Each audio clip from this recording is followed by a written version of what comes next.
Mas, coronel, o senhor se reformou da Força Aérea Brasileira em 1992, 5 anos atrás. Não me passou pela cabeça de vir antes, conversar com os ufólogos e relatar isso? Eu sempre conversei muito com ufólogos, sempre conversei muito com o Banco Prete, sempre quando ele vinha ao Brasil entrava em contato comigo, com Irene Grande, com o Rafael Semperi do lá, com vários ufólogos, tá? Mas nunca eu, de modo próprio, se eu quero falar na televisão ou não, nunca me pediram que escrevesse isso, que fizesse um livro, que escrevesse alguma coisa. Nunca me interessou, nunca me motivou isso. Não. Hoje, eu já penso diferente, eu acho que já deve ser dito alguma coisa. O senhor acha que esse assunto deve ser espalhado? Deve ser explicado. Ah, é o que eu te disse, vou fazer 60 anos, daqui a pouco eu estou com 60, daqui a pouco eu chego a 70, se não, morreu o coronel e acabou. Perfeito. É.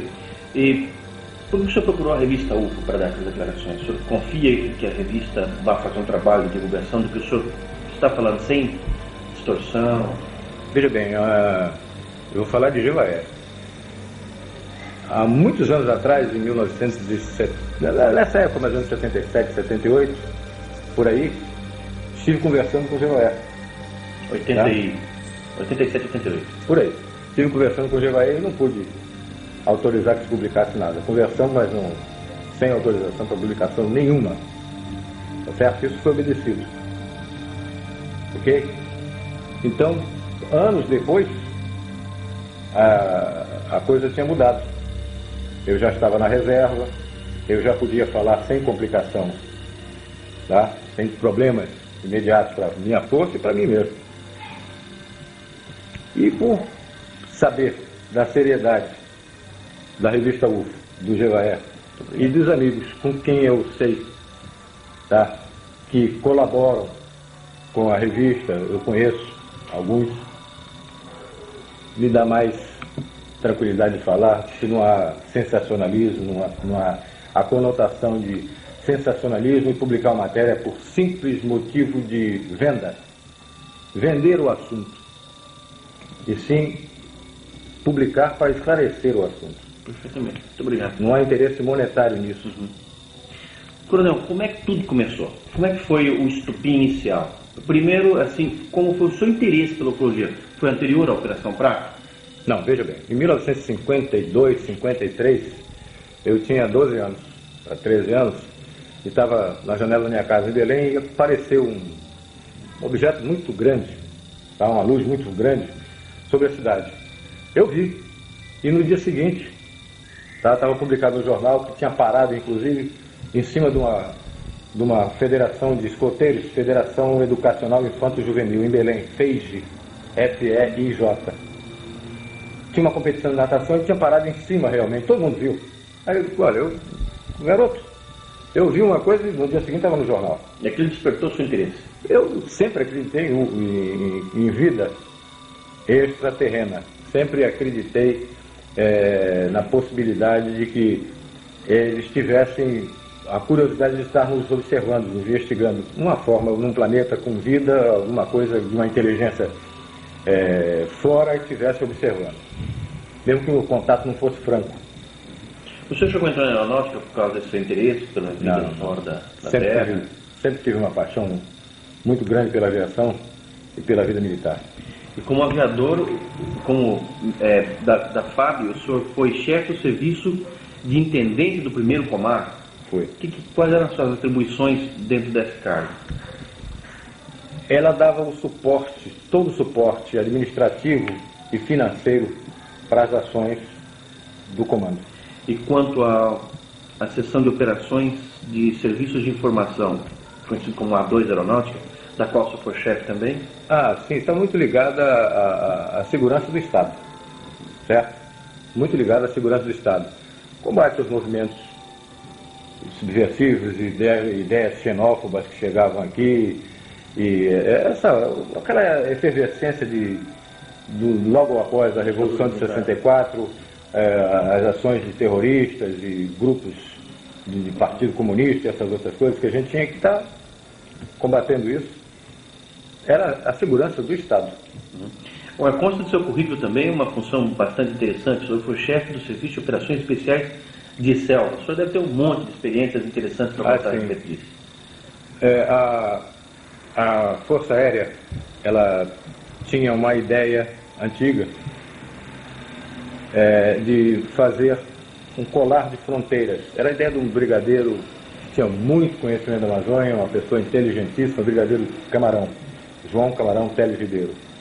E ele tinha essa ideia da formação de um colar de fronteira, ou seja, de 200 e 200 quilômetros na orla da fronteira, um campo de pouso com uma missão religiosa, protestante ou católica, e um grupo de índios, uma assistência de uma pista de pouso, um grupo de religiosos para darem a assistência e a FAB dando suporte a tudo isso.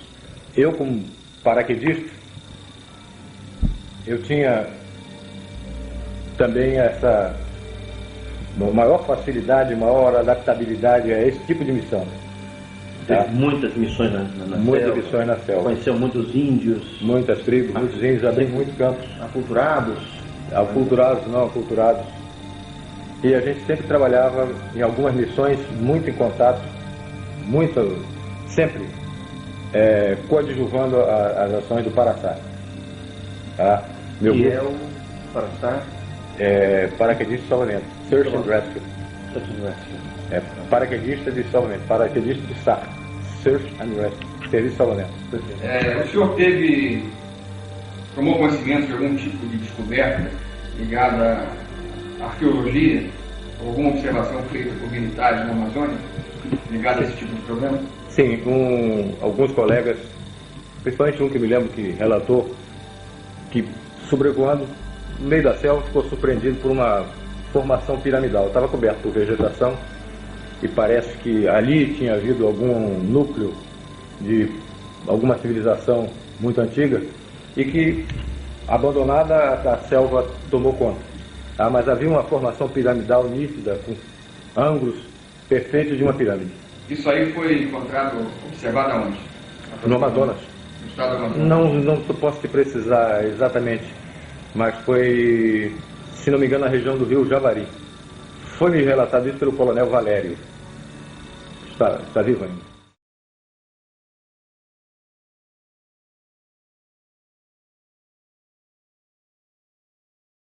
Coronel, bom, agora que a gente já sabe bastante sobre a sua atividade na Força Aérea Brasileira, eu queria agora entrar no assunto pesquisas ufológicas. A sua primeira participação na pesquisa ufológica oficial dentro da Força Aérea foi a Operação Prato ou já houve alguma coisa antes disso? Não, de minha parte não. Eu nunca...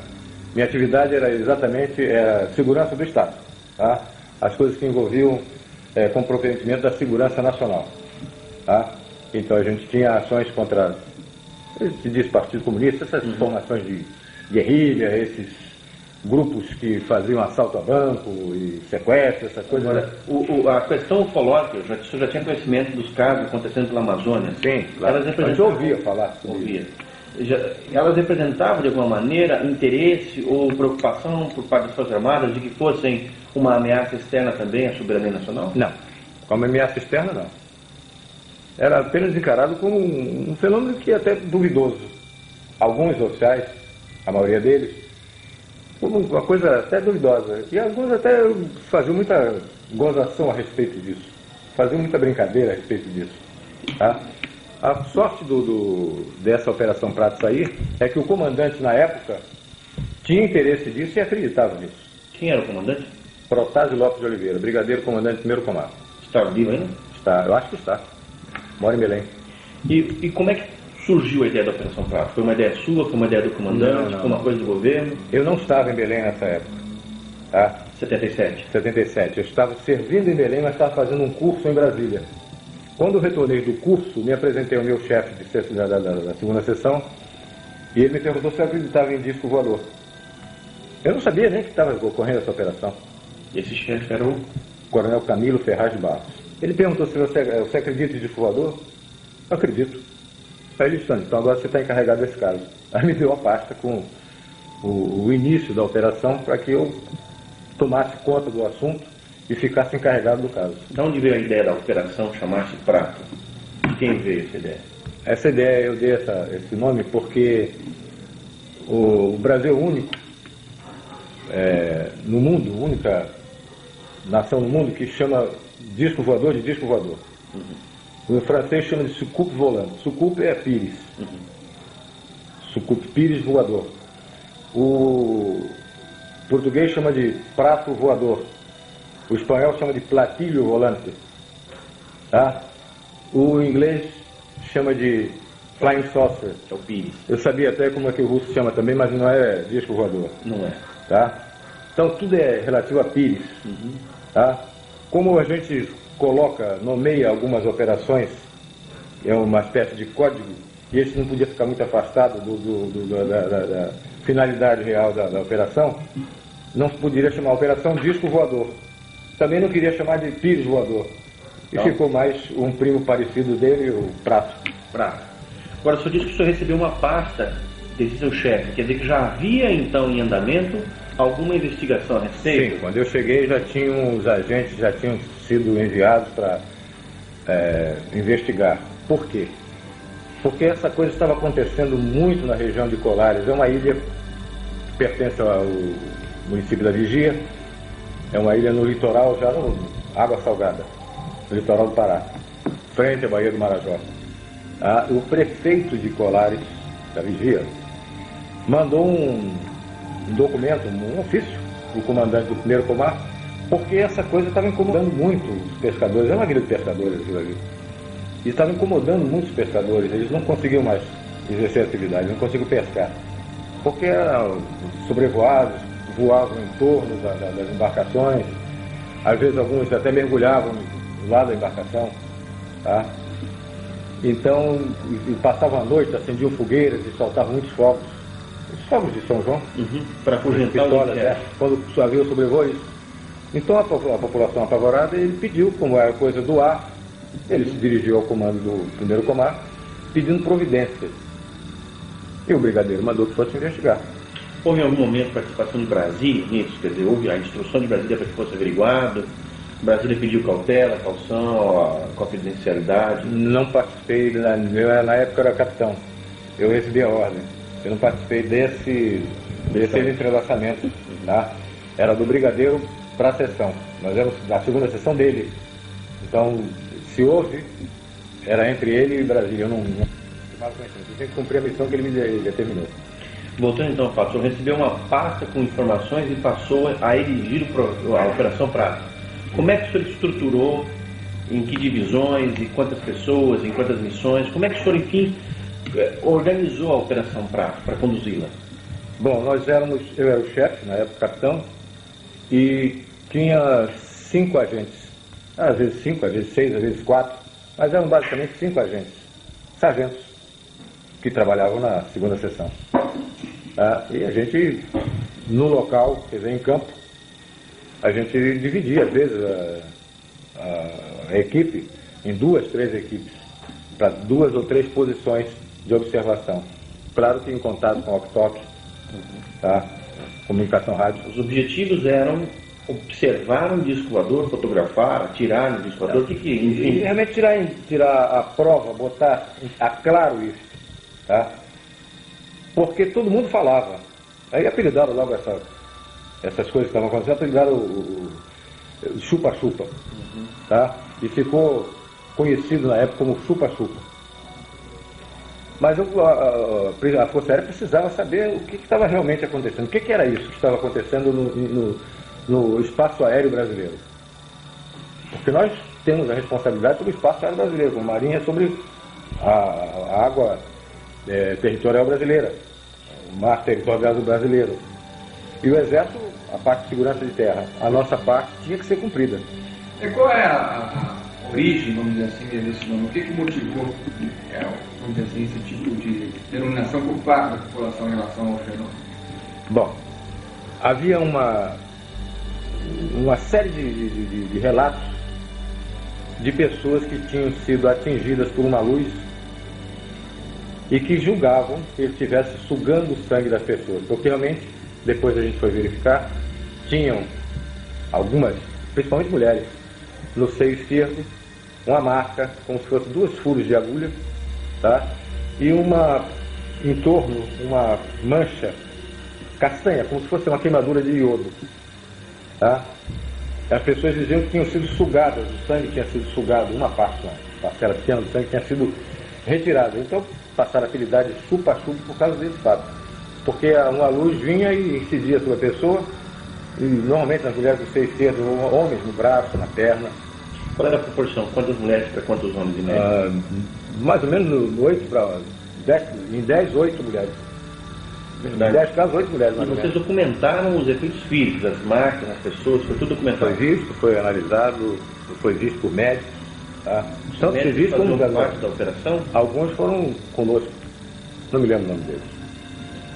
Quando vocês começaram as suas vigílias, então, e tiveram logo de imediato, aliás, o que aconteceu, as comprovações, as filmagens, alguma coisa assim? Não, eu vou te dizer, sinceramente, eu entrei como advogado do diabo. Eu entrei para desmistificar isso, para dizer que essa coisa não existia, que era vamos dizer, uma alucinação coletiva, que alguma coisa estava sendo vista que não era realmente nada de extraterrestre. Tá? Você imaginava que fosse o quê? Não sei, aves, a plumagem de uma coruja refletida refletindo a luz da lua, alguma coisa dessa natureza. Mas tá? nunca que podia imaginar até que fosse, mas não acreditava que estivesse vendo isso. E eu fui para ver se era realmente isso. E em quanto tempo o senhor teve essa confirmação? Eu passei 2 meses respondendo não para o meu comandante. Eu, quando voltava, passava uma semana e voltava no fim de semana para conviver um pouquinho com a família. O senhor passava semanas inteiras no mato, tá? E voltava fim de semana e a minha resposta para o comandante era não. Ele perguntou: você viu alguma coisa? Não. Eu vi luzes, mas nunca vi luzes que piscavam, passavam abaixo assim, mas nunca nada. Era realmente muito estranho. Mas eu não podia dizer o que era. Não vi. Eu via luzes, mas vi luzes, não sei o que é isso. E ao menos isso durante a noite? Durante a noite. E durante o dia você tinha alguma atividade também incorporada ao projeto? Também. Operação Próxima? Entrevistas, a gente ia procurar ver as pessoas, entrevistar, preparar os locais onde a gente poderia ir de noite. A gente sabia que na noite anterior apareceu em tal lugar. A gente tinha várias informações a respeito daquele lugar, então provável incidência seria naquele lugar e a gente se deslocar para lá. No lugar mais provável do acontecimento. Você tinha também acompanhamento do fato, coletando informações das testemunhas? Isso, sempre fazendo, botando o nome da pessoa, para colocar no relatório. Formulário próprio, um procedimento, uma metodologia de coleta. Isso. E a gente sempre botava o nome da pessoa, localidade, horário, como foi, descrição de cada fato de perfil. Tá? Na mesma localidade aconteceram 3 casos naquela noite. A gente ouvia as 3 pessoas. Que tipo de descrições que as pessoas davam, as mais comuns? Não, tinha algumas estranhas e que a gente foi depois comprovar que tinham acontecido. Desmaterialização de parede inteira, de telhado. Como assim? A primeira senhora que eu entrevistei em Colares, eu tinha saído de helicóptero de Belém para Colares. Pousamos em Ibituba para colher uns dados, fica perto de Colares. E decolamos de helicóptero para Colares. Chegamos em Colares e eu fui ouvir uma senhora que tinha sido queimada por esse tal do chupa-chupa que falava. Eu vi, realmente, ela me fez a exposição do seio esquerdo, tinha marca, como eu descrevi, marca castanha, como se fosse uma queimadura, e 2 pontos, tá? De perfuração, às vezes era 1 ponto, tá? Quando nós estávamos conversando com ela, ela me descreveu que estava sentada numa rede, fazendo uma criança dormir, tá? E de repente o ambiente começou a mudar de temperatura. Começou a ficar uma temperatura estranha. Ela achou esquisito aquilo, mas nunca ia imaginar o que iria ocorrer a seguir. Ela, deitada na rede, viu que a telha começou a ficar avermelhada como se você tivesse chegado um charuto numa folha de papel. Ela foi ficando avermelhada, depois ficou vendo o céu. A telha desapareceu. Ficou como se fosse um vidro. Ela via o céu. Tá? Ela via do outro lado, ela estava vendo as estrelas. Tá? Aí eu fiquei mais preocupado ainda, fiquei mais curioso ainda. E esse povo parecia ser sincero, né? Tá, e desse buraco que ela falou, que apareceu lá, veio uma luz verde, primeiro, que ela ficou meia dormente, e logo em seguida um raio vermelho. Uma luz vermelha, um raio vermelho. E atingiu o seio dela. O seio dela, seio esquerdo. Sempre do lado esquerdo. A maioria das vezes do lado esquerdo. Na hora que nós estávamos falando, que ela estava explicando isso, uma menina disse, olha, está passando aqui em cima. Em aviação a gente divide o céu em 8 partes. Tá? Questão de meteorologia. Ou seja, o céu com 0/8, ele está claro, sem nuvens. Sem nuvem nenhuma. Com 1/8 tem poucas nuvens, 2/8, até 8/8 está completamente cheio de nuvens. Tá? Nesse dia o céu estava com, vamos dizer, 5/8. Ou seja, quase todo coberto. No buraco, quando eu saí da casa, eu estava conversando com essa senhora. Quando eu saí da casa, eu realmente vi passar num buraco da nuvem, que a moça estava contando, passou uma luz com velocidade razoável, não era muito veloz, e piscava. Piscava sempre, ó, com oscilação de 1 segundo. Isso. Piscando, passou na direção norte. Tá? Eu olhei e disse, pô, pode ser até um satélite. Porque o satélite até as 8h30 da noite ele ainda tem a iluminação do sol. O satélite artificial nosso, sim. E ele podia, por algum movimento de rotação dele, alguma coisa, ele está emitindo aquela luz piscante. Só que essa luz voltou. Logo em seguida ela voltou, o satélite não volta. Ficou mais estranho ainda. Mas eu não podia dizer que isso era um disco voador. Eu não estava lá para dizer que aquilo, qualquer coisa que aparecesse era um disco voador. Eu estava a tirar limpo essa história. E essa era a minha missão. Na região, por parte da Força Aérea, existia algum tipo de equipamento de radar que pudesse confirmar ou ser utilizado para acompanhamento desses fenômenos? Não, só no aeroporto de Belém é radar fixo. Radar do aeroporto e radar fixo. O que significa radar fixo? O radar faz parte do serviço de controle de tráfego aéreo. Tá? Esses ataques, coronel, que estavam acontecendo às pessoas, que já estavam acontecendo com uma certa frequência, eles eram comunicados ao governo do estado, às autoridades estaduais ou nas autoridades municipais? Sim, claro. Tiveram médicos da Secretaria de Saúde, tá? Enviados pelo governo. Pelo governo, foram lá olhar, foram examinar as pessoas. E daí, eles confirmaram os fatos? Eles ouviam o lugar queimado e examinavam, tomavam depoimento do paciente, procuravam, mas não fazer mais nada, porque não tinha, isso não acarretava nada. As pessoas se recuperavam facilmente? Elas ficavam muito apavoradas, algumas diziam que tinham ficado enjoadas, ficavam dormentes por alguns dias. Um cidadão uma vez veio nos procurar, ele tinha, próximo da casa dele tinha aparecido uma luz dessa, mais próximo, tá?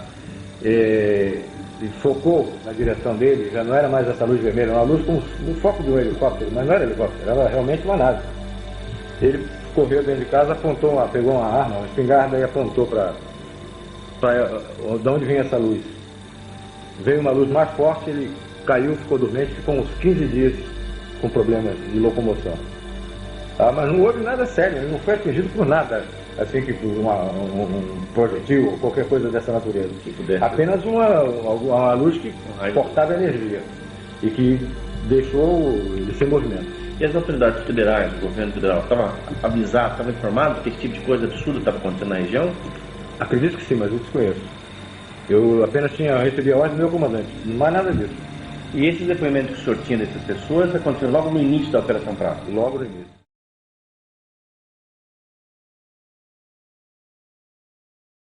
Quando foi que o senhor teve o seu primeiro grande contato? Veja bem, nós estamos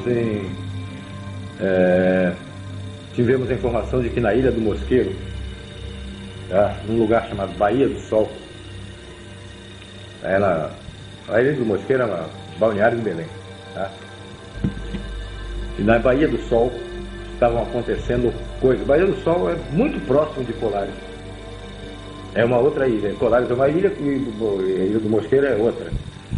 Tem o canal da Laura, entre a Baía do Sol, entre a Ilha do Mosqueiro e a Ilha de Colares. É quase que se vê Colares da ilha, lá na Baía do Sol. Mas que lá estavam acontecendo coisas.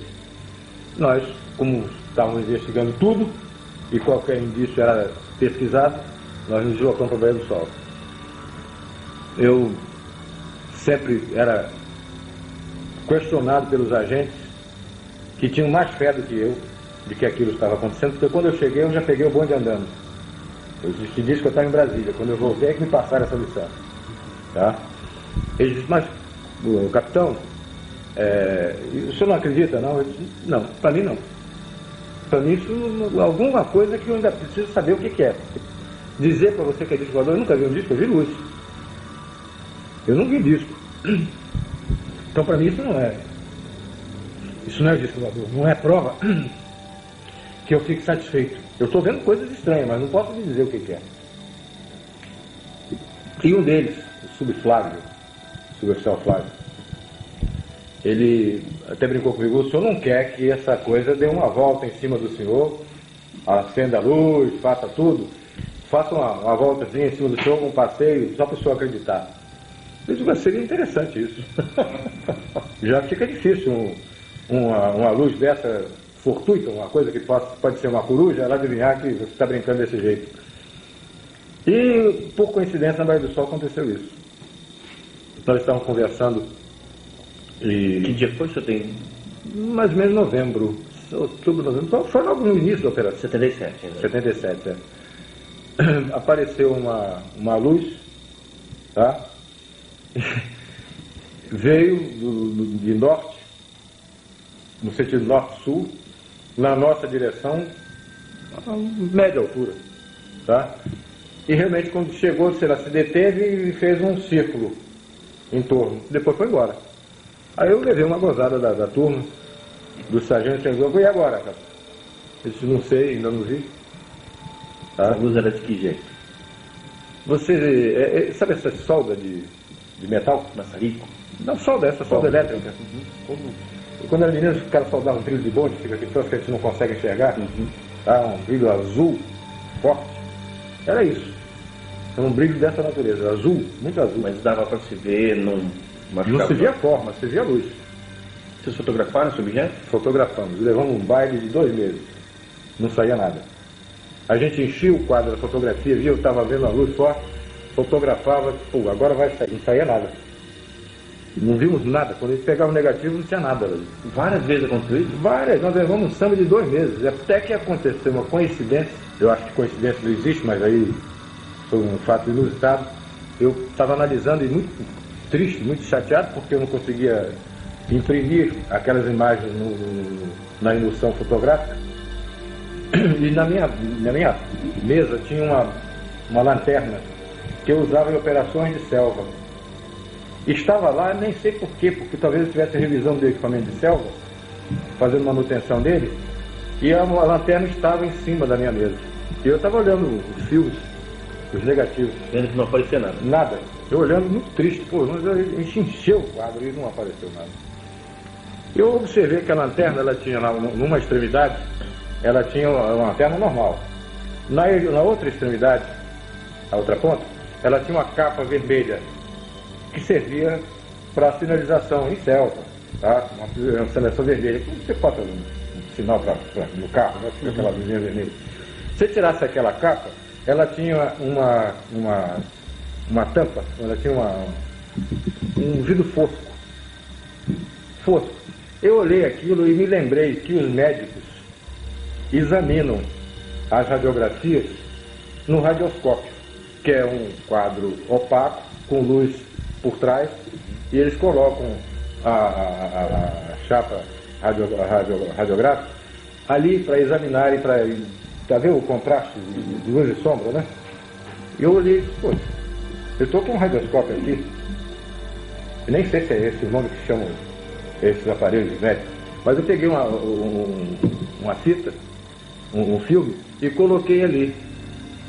E observei que tinha um ponto, tinha um objeto. Eu não estava procurando nenhuma marca, nenhum objeto. Eu estava procurando luz. Luz eu não via. E observei que tinha realmente um cilindrozinho. Em todo o filme tinha aquele cilindro. Então eu tinha conseguido imprimir a parte sólida daquele avistamento E não a luz. e não a luz, por uma questão de comprimento de onda, eu não sei porquê, a luz não impressionava aquele filme. Mas a parte sólida, a sonda, que depois a gente veio concluir que seria uma sonda, era um cilindro, tá? Aquilo estava impresso ali. E não estava procurando cilindro, eu estava procurando luz. Eu ficava muito triste, que não via luz nenhuma. Porque está muito claro aquele filme, né? Vocês fizeram muitas fotografias? Fizemos muitas fotografias, mais de 500. Quantas fotos de UFOs foram feitas? Quase todas tinham 500. 500. E eram todas catalogadas? Eu guardava aquilo, eu estava até muito triste, porque aqueles rolos de filme ficavam na minha frente, eu ficava olhando, pô, 2 meses quase de trabalho e não consegui nada. Não saía luz nenhuma naquilo. Eu estava procurando ver o que eu, no negativo, o que eu tinha visto. E não aparecia. Então, depois nós fomos olhar com curiosidade e fomos ampliar, passamos para o laboratório para ampliar aquilo. Realmente era a sonda que estava ali. Era sonda. Era uma sonda. E depois que a gente estava com dificuldade já nessa parte técnica fotográfica, eu tinha um irmão da maçonaria chamado Milton Mendonça, já faleceu. Ele era cinegrafista da TV Liberal e era esperto em fotografia. Eu pedi a ajuda dele, porque confiava nele. Sabia que ele, participando da operação, ele não ia comentar com ninguém. Eu tinha absoluta segurança de que o assunto ia ficar restrito ao nosso grupo. Informei o meu comandante de que eu estava com dificuldade na parte técnica de fotografia e pedi essa ajuda ele autorizou. E o Milton, algumas vezes, esteve conosco e sempre auxiliava. Nós passamos a usar fios especiais. Fios infravermelho, ultravioleta, eu não sei se o nome certo é esse, tá? Mas passamos a usar fios especiais. Pedimos a Brasília e eles mandaram esse filme para nós. E o resultado passou a ser? Bem melhor. Objetos grandes. Já passamos a ver alguma coisa, filme, a luz e outras formas que a gente nem imaginava que pudéssemos impressionar a emoção com essas formas. Esses objetos vistos, qual era o padrão mais comum quanto à forma? Ou quais padrões apareciam e foram constatados por vocês? No início nós vimos o que todo mundo falava, inclusive o padre Alfredo Delaó, já morreu também, padre americano, que era o pároco lá de Colares.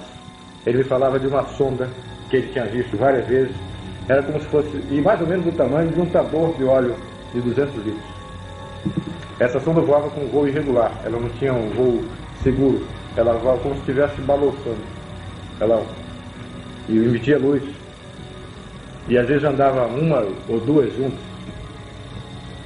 Saía de onde? Ia para onde? De repente a gente via a luz e ela vinha em cima normalmente em cima da equipe. Vocês chegaram a perceber algum tipo de interação em relação ao que vocês estavam fazendo e o próprio fenômeno? Algum tipo de reação do fenômeno em relação ao que vocês estavam fazendo? Uma coisa muito estranha, essa pergunta é muito interessante. Eles nos parecia que eles tinham absoluta certeza onde nós estávamos. Eles não procuravam. Eles estavam em cima da gente. Depois de algum tempo que nós estivemos lá, vamos dizer, depois de um mês, as coisas eram em cima da equipe. Eles já estavam em cima da gente, eles sabiam o que a gente estava fazendo. Você podia se deslocar, você estava aqui e ia para outro lugar. É lá que eles iam. Como se eles tivessem conhecimento da nossa movimentação, sabiam com segurança onde nós estávamos. E o que estavam fazendo? E o que estavam fazendo. Por exemplo, esse caso que eu te falei da Baía do Sol. Nessa época, o pessoal já está terminando a aula e aí fica muita gente na praia, né, à noite, o pessoal, a rapaziada, a juventude namorando, e vamos dizer, tem umas 100 mil pessoas ali na orla, no fim de semana. Pô, eles não apareceram em cima da gente, lá na Baía do Sol. Essa curva que fez em cima foi num lugar tudo escuro, não tinha mais ninguém, só estava a nossa equipe lá. A coisa veio e fez a curva em cima da gente. E os caras bigodaram, e agora? Agora Esse foi o primeiro grande acontecimento envolvendo o senhor? Foi o primeiro acontecimento, não digo grande, mas significativo. E daí, o que vocês fizeram? Voltaram correndo para a base para contar? Não, nós passamos a noite lá, só saímos de manhã. No dia seguinte, eu conversei com o meu comandante e disse, olha, a primeira coisa, que toda vez que ele me perguntava, ele dizia não vi nada, vi luz. Mas eu relatei a ele que tinha acontecido uma coisa estranha. Teve alguma reação no seu organismo, algum problema resultante dessa observação? Nesse momento exato, não. O que a gente notou é que todos nós perdemos com o tempo, nós notamos que perdemos a acuidade visual. O óculos de um servia para o outro. Eu enxergava muito bem. Nessa época eu tinha 77, eu tinha 37 anos. Logo em seguida nós começamos a precisar de óculos, todos da equipe. Mas isso veio em razão de outras exposições que nós tivemos mais para frente. Coronel, e em seguida a um evento desse, que foi se repetindo várias vezes, pelo que eu sei, vocês faziam um relatório completo, vocês tinham que se submeter a algum tipo de exame, enfim, qual era o encaminhamento que era dado a esse relatório? Era feito um relatório do acontecimento, um relato do acontecimento, uma hora, local, se possível coordenada geográfica, tudo certo, tá? Mapeamento da região, mas exame pessoal em nós, não. Nós sempre fomos pessoas de confiança do comando. Eu digo exame físico. Não. Para ver se tinha algum problema, sempre. Não.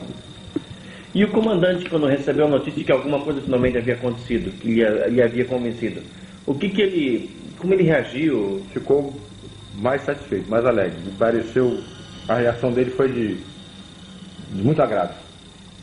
O senhor comentou esse fato com alguém fora da base, fora da Operação Prato, seus familiares, amigos em Belém? Minha mulher sabia das coisas que eu estava fazendo. Eu conversava com ela, conversei com meu irmão, mas fora disso não. E pedia sempre reserva. Eles me perguntavam por que eu, quando telefonava para casa, não está na operação aí da... Eles sabiam, eu sou conhecido. Minha família é muito conhecida aí do Mosqueiro. O irmão estava lá no Mosqueiro, eu vi. Ele estava lá vendo o negócio do chupa-chupa, ele me perguntou, ele falou, não, eu não estava vendo não. Eu vi. Eu estava lá em missão. Esses fatos foram se repetindo? Novas observações grandes? O que mais o senhor se lembra para nos contar? Bom, como a Baía do Sol tinha sido um local muito favorável, nós passamos a frequentar a Baía do Sol com muito mais frequência, muito mais assiduidade. Nós tínhamos amigos no Serviço Nacional de Informações, SNI. Tá? O SNI não tem nada a ver com isso. Ele nos preocupa, isso é assunto da Força Aérea. Mas os caras que estavam no SNI, que eram nossos conhecidos, tinham a curiosidade de ver. Saía muito isso no jornal. Todo mundo em Belém comentava. Eu vou no comentário de manhã à noite. De que havia uma operação da FARC? Não, de que havia esse avistamento. Tá? E eles sabiam que nós estávamos observando. E a população não sabia que havia operação na FARC? Sabia. Sabia, sim. A Operação Prato? Não sabia do nome, sabia que a aeronáutica estava olhando. Sabia que tinha. Sabia que o cara era sargento, que eu era capitão, sabia. Tá? Mas não sabia não sabia do resultado o que a gente estava fazendo. Sabia que a gente estava olhando. E eles pediram para ir numa operação dessa conosco. Como era perto de Belém, vocês podiam ver também. Eu disse, por mim não tem problema nenhum não. Mas peça ao seu chefe lá. O chefe do Serviço Nacional de Informações, na época, era da Aeronáutica também. E foi meu instrutor de voo, que era o Coronel Filemon. O Filemon autorizou que eles fossem, mas não era operação do SNI. Era mera curiosidade, como qualquer outro cidadão podia ter. Eles queriam ver aquilo. E queriam ver com a equipe que eles conheciam, que estava fazendo um trabalho sério. E estava nos locais que já por experiência eram os mais prováveis. Então não teriam nenhuma possibilidade de perder assim muito tempo. Eles foram, marquei, foi interessante isso que meus filhos tinham pedido para comprar uma árvore de Natal pequena. Eu tinha uma árvore montada grande em casa, mas eles queriam para eles uma pequenininha, coisa de criança. E eu fui buscar eu tinha que buscar essa árvore de Natal num supermercado grande que tem lá, não me esqueço o nome. Pão de Açúcar, uma coisa assim. Jumbo. Mercado Jumbo. Mas era da rede Pão de Açúcar. Não estou fazendo comercial do Pão de Açúcar, né? E então eu disse, para a minha equipe, que o Milton Mendonça estava nesse dia, esse cinegrafista do TV Liberal, que estava por mera contribuição, ele não estava, não era obrigado a isso, ele apenas nos ajudava. Aí autorizado, era do conhecimento do comando. E nós chegamos lá às 6 horas da tarde, montamos o equipamento fotográfico, montamos tudo, tá? E ficamos num lugar escuro, reservado, ficamos observando, ver o que viria. E eu disse, olha, mas hoje eu vou voltar mais cedo. Tem que estar em Belém às 8 horas, porque eu vou pegar minhas crianças e vou ao supermercado fazer a tal da compra da arvorezinha de Natal. Às 6h30, mais ou menos, passou muito alto. Passaram 3 pontos luminosos alinhados. Muito alto. E a grande velocidade. A velocidade, eu sou da Força Aérea, conheço avião, é maior do que a velocidade de um avião de linha. Estavam voando muito alto no sentido oeste-leste. Ou seja, da Cordilheira dos Andes para o Atlântico.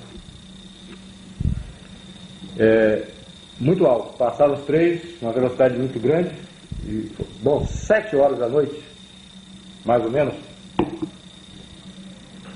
da região do norte para o sul. Ou seja, da Califórnia, Triângulo das Bermudas, para Brasília. Nesse sentido, mais ou menos. Passaram 2 objetos, 2 luzes, piscando, alinhadas também, uma atrás da outra. Passaram no sentido norte-sul. Esperamos mais um pouco, começamos a desmontar, e o pessoal do FMI não chegava. Esses amigos não chegavam. Eu não podia esperar.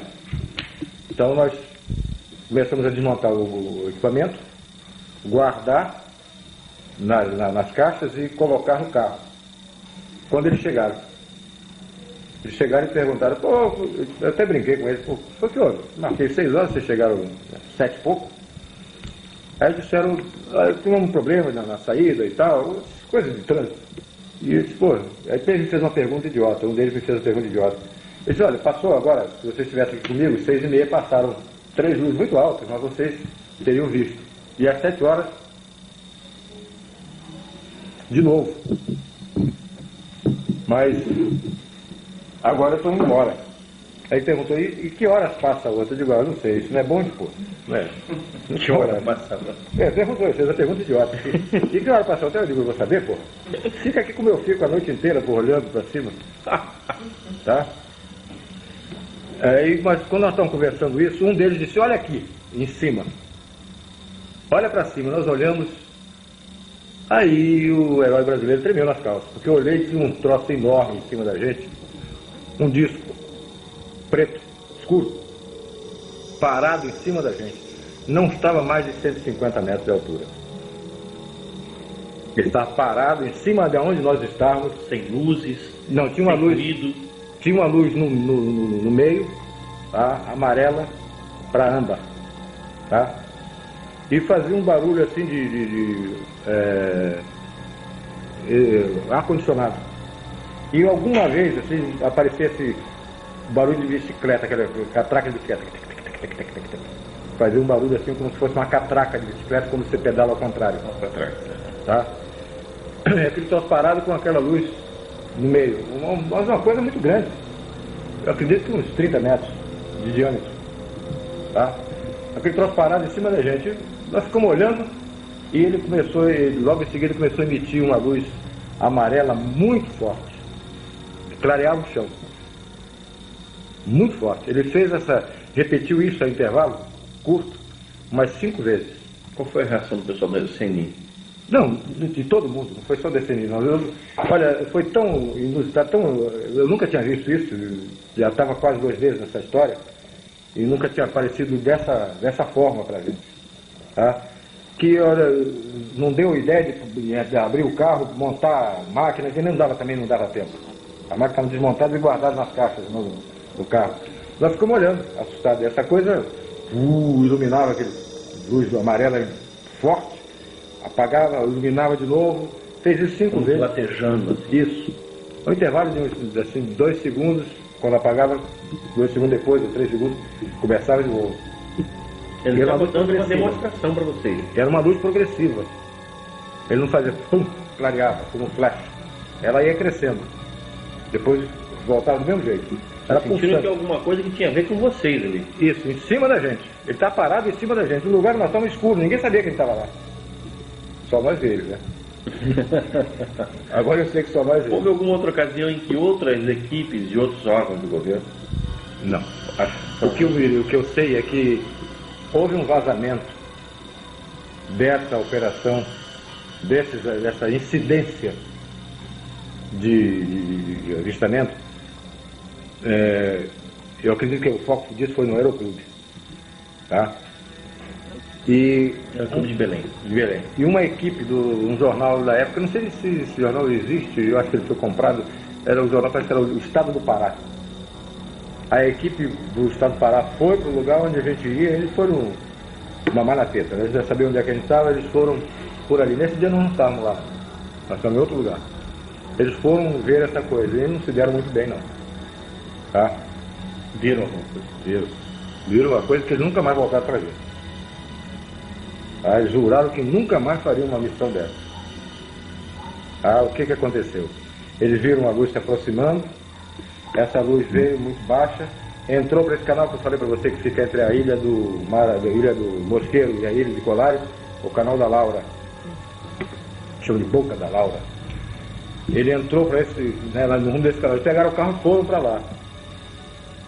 Essa luz se dirigiu para eles, na direção deles, focou em cima deles, eles estavam no carro, o teto do carro ficou translúcido, Transparente também, igual no caso da... igual, como se fosse um vidro. Tá? Eles estavam vendo o céu, ele fez evoluções em cima, parou de volta, e focava em cima dos caras com uma luz muito forte. Eles fotografaram isso. Mas não foi publicado. Foi publicado, sim. Foi publicado? Foi publicado. Em uma página inteira do jornal, ou duas. Mas com uma nitidez incrível. E depois do susto que eles tomaram, alguns parece que até tiveram acesso de vômito, alguns se descontrolaram emocionalmente, pegaram o carro e sumiram, foram embora. No dia seguinte, ou 2 dias depois, esse troço está publicado no jornal. Uma reportagem vasta. Quem pode dar informação dessa reportagem é o Pinon. É fácil encontrar no Aeroclube de Belém. Era piloto, comandante Não é Pinon. muito ligado a uma pessoa que está bem ligada a nós. Que é Daniel Rebito. um empresário. Não, um empresário paulista, ele mora lá, que é o José Luiz Leandro Martins. Eu acho que ele não é contemporâneo do seu evento de um tempo para cá.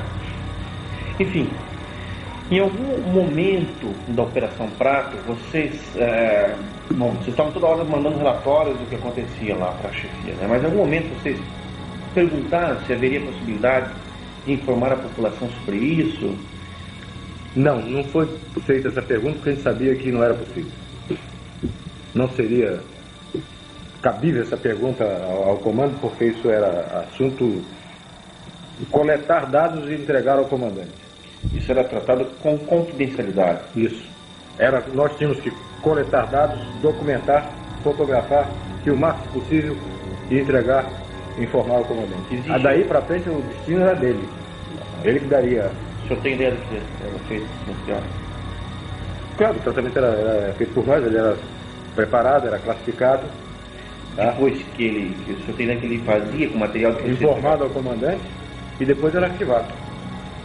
Dentro do comando. Primeiro comando. Isso aí é para Brasília? Depois foi. Foi informado Brasília na época, sim. Qual é a reação? Não acreditava, não. Não acreditava? Até brincavam, alguns companheiros. Vocês tinham conhecimento que a Força Aérea Brasileira já tinha instituído um sistema de pesquisa ufológica há quase 10 anos antes, em 1969, chamado Sistema de Investigação de Objetos Aéreos Identificados? Nessa época eu era tenente na base aérea de Belém. Eles foram distribuídos vários folhozinhos, vários livretos com Silani, Oani, tem um nome até, Silani, uma coisa, pedindo que fosse alguns oficiais que se interessassem, que dessem informações a respeito, fizessem relatórios, ou dessem depoimento a respeito. Eles deram logo depois que morreu. Foi em 1968, isso, se não me engano. Por aí. E em algum momento houve a participação de militares norte-americanos pedindo informação, ou querendo trocar informação, ou vindo ao Brasil para acompanhar o trabalho de vocês? Que eu saiba, não. Ou o trabalho de qualquer outra equipe? Não, que eu saiba, não. Se isso ocorreu, foi em alta esfera e eu era capitão, não me metia, né? Não queria saber. Essa incidência desse fenômeno, ela chegou a ser diária? Era diária. Muito ativa. Vocês detectaram vários tipos de objetos, então sondas, naves. Depois a gente chegou a verificar que tem pelo menos 9 formas. A gente conseguiu determinar, classificar como formas de naves. Alguns eram sondas, alguma fotografia parecia uma nave maior e dela saindo naves menores. Depois essas naves menores voltando para essa nave maior. Tudo isso como se fosse uma nave mãe recebendo ou naves ou sondas menores. Isso foi documentado fotograficamente? Foi. E filmado também. Quais eram os equipamentos que vocês utilizaram para registrar todo esse material? Máquina fotográfica, não posso dizer, de com, sei lá, mas eram máquinas fotográficas, Profissionais. teleobjetivas, de 300, de 1000. Essa de 1000 era um terror para trabalhar com ela, porque ela tira de foco rapidamente. Qualquer bobeada, qualquer movimento, ela já saiu de foco.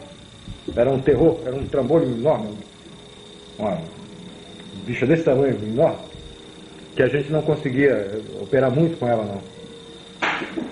Até para focalizar era muito difícil. E filmadoras? Filmadora. Algum outro tipo de instrumento além desse? Gravador. Para gravar as reações de vocês? Possibilidade de algum ruído, alguma coisa. Vocês tinham expectativa de que essas naves entrassem em contato com vocês? Esse era um dos objetivos do projeto da Operação Prato? Olha, a gente estava exposto a tudo. Para te falar a verdade, eu não estou fazendo mistério nem sensacionalismo disso aí, porque não me interessa nenhuma coisa dessa natureza. Podia acontecer qualquer coisa, mas a gente estava em uma operação militar, era obrigação militar. Se ocorresse, ocorreu em serviço. Vocês estavam portando arma? Não. Nenhum momento? Nenhum momento. Eu nunca pensou em levar uma arma? Não. Por via das dúvidas? Nenhum momento. Nunca andamos armados, não interessava, não esperávamos que houvesse necessidade, portanto não tinha, nunca foi nem pensado na montagem da operação, na parte logística da operação, alimentação, transporte, não sei o que, armamento. O armamento estava fora, nunca foi pensado em arma nisso aí. Houve alguma expectativa em algum momento, dentro da operação, de que esse fenômeno pudesse ser perigoso, em termos objetivos? Uma vez, sim. Uma vez foi muito forte o aparecimento, e você tem que detalhar como foi, mas realmente essa coisa aconteceu e eu tive muito medo de que houvesse uma abdução. Como é que foi isso? Só para te fazer um parênteses, não te interrompendo e já tendo interrompido, eu depois fui conversando com Rafael Semperi Durá. O Rafael me deu um tremendo de um esporro.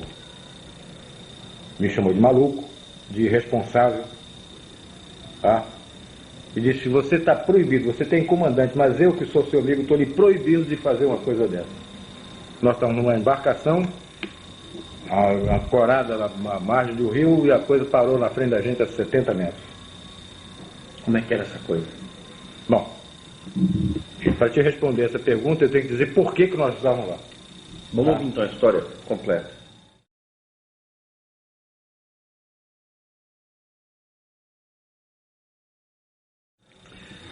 Tem um amigo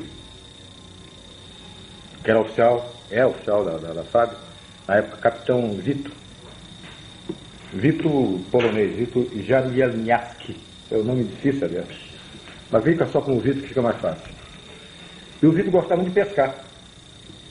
Ele estava pescando esse rio gostoso de pescar, muito fácil. Pois é, ele pescando, ele conseguiu, ele soube de um caso, ele sabia que eu estava, toda a Força Aérea sabia que a gente estava nessa investigação. Ele soube de um caso de um rapaz que trabalhava como, ele apanhava barro para essa olaria, tá? Ele tirava barro lá no rio para essa olaria. E ele soube de um caso que ocorreu com esse rapaz e sabia que eu estava investigando e foi me procurar, me contando sobre o Luiz. Essa olaria é a olaria Koiffer, de Paulo Koiffer, dono do Foto Koiffer lá em Belém. Keuffer, K-E-U-F-F-E-R.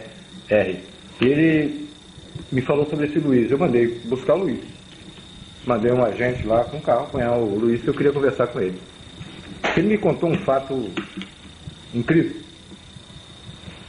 Ele, quando estava colhendo barro, ele viu vestígios de que havia caça comendo restos de flores de uma árvore que estava em floração, tá? Na beira do rio. Ele acompanhou e viu onde é que essa caça comia. Era a paca. Você conhece a paca? Conhece.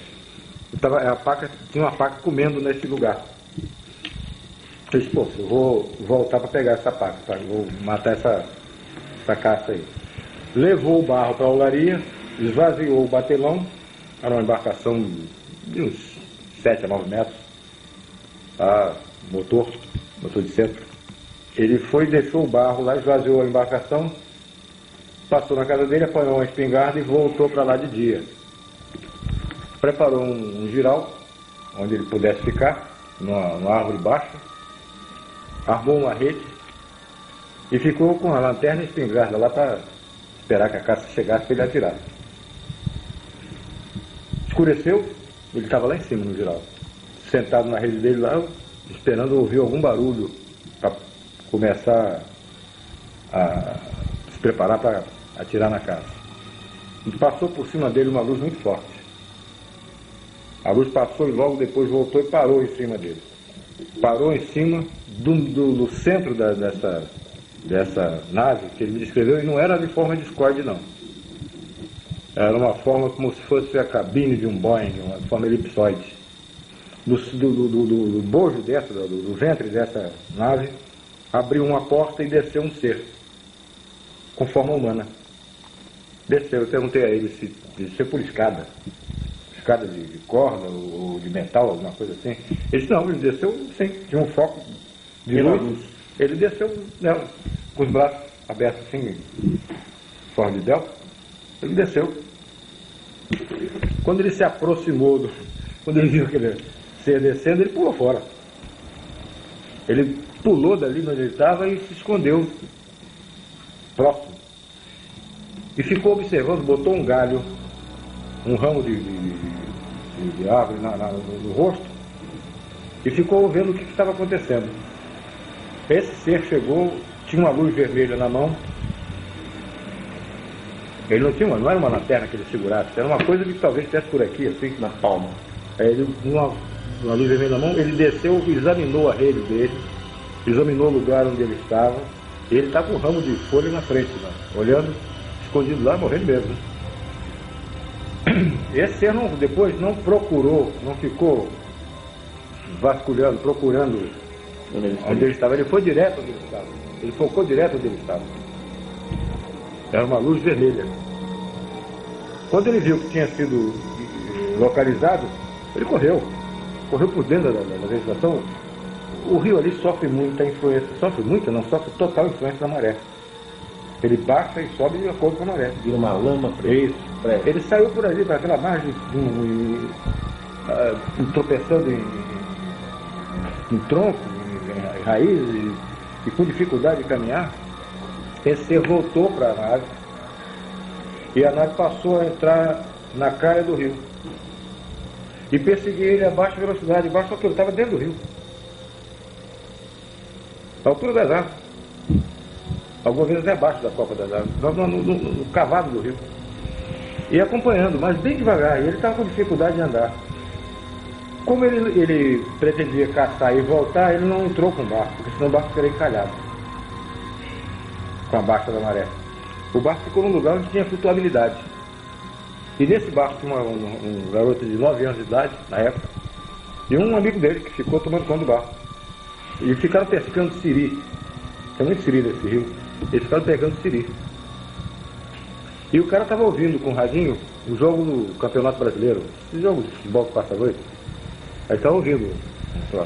E ele veio andando, veio correndo e gritando. E gritava para chamar a atenção dos amigos, que ele queria entrar no barco e ir embora. E essa coisa atrás dele, acompanhando. Ele, quando chegou perto do começou a gritar desesperado, até que o garoto chamou a atenção do companheiro dele, e o cara largou o futebol e olhou, ele apontou, olha ali, o cara viu. Todos eles viram, quando eles viram, eles pularam para dentro d'água. Em vez de ajudar o Luiz, eles pularam dentro d'água, abandonaram o barco. E o Luiz, como não tinha nem barco, não tinha mais companheiro no barco, ele se escondeu. Aí ficaram os dois dentro d'água e o Luiz escondido no mato, que margeava o rio. Essa nave parou em cima do batelão, o C desceu, com a mesma luz vermelha, examinou todo o barco, procurou em todos os lugares, olhou, examinou o barco, e eles estão vendo isso. Aí ele subiu, foi para a nave, fechou e a nave disparou e foi embora. Eu conversei com eles e disse, eu vou lá amanhã. Amanhã eu quero estar nesse lugar. Nesse mesmo lugar onde você esteve eu vou. E nós fomos para lá.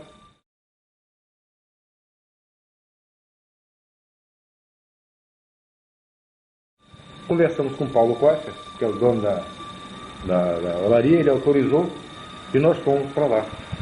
Quando nós chegamos, eram umas 7 horas da noite, mais ou menos, estava chovendo. Uma chuva, não era temporal, era uma chuva. Agora, os agentes foram para dentro de uma casa, que era a casa do zelador, lá do caseiro, lá dessa olaria, do vigia. Foram lá tomar café, uma bolachinha, uns troços lá qualquer.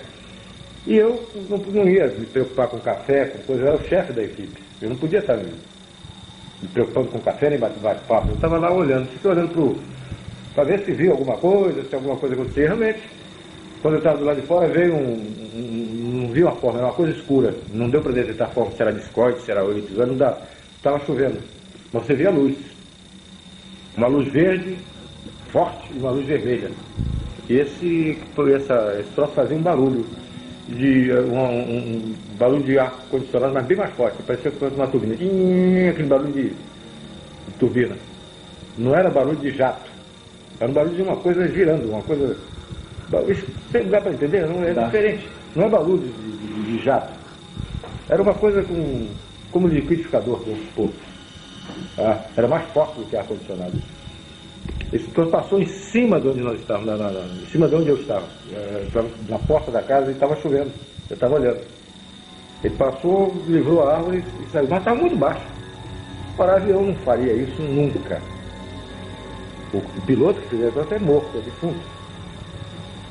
É perigoso demais com um dia claro. Imagina com chuva e de noite. E ele fazia isso com segurança. Então ele passou e foi embora. O cara já capitão, quer tomar um cafezinho? Pô, acabei de ver um treco aqui agora que apareceu muito estranho. Aí, então tá ok, vamos tomar um café e vamos embora. Entramos no barco. Aí fomos para esse lugar,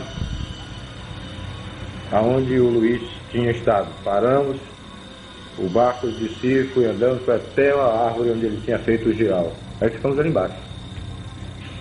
Então nós fomos para esse lugar. Como a maré estava enchendo, a gente estava com a água cada vez mais crítica, né? E a gente chegou a uma posição que já estava, uma situação em que já estava com, nada tinha acontecido. Ele já estava com a máquina fotográfica, com tudo, com a mão suspensa. Já daqui a pouco eu tenho que subir numa árvore dessa, senão mergulhava com o equipamento com tudo. A maré foi enchendo e nós estávamos... É assim rápido? É. Umas 10 horas mais ou menos, quando nós decidimos ir embora, vamos embora. Aí pegamos uma canoazinha que estava conosco, fomos até o barco, que estava parado na outra margem.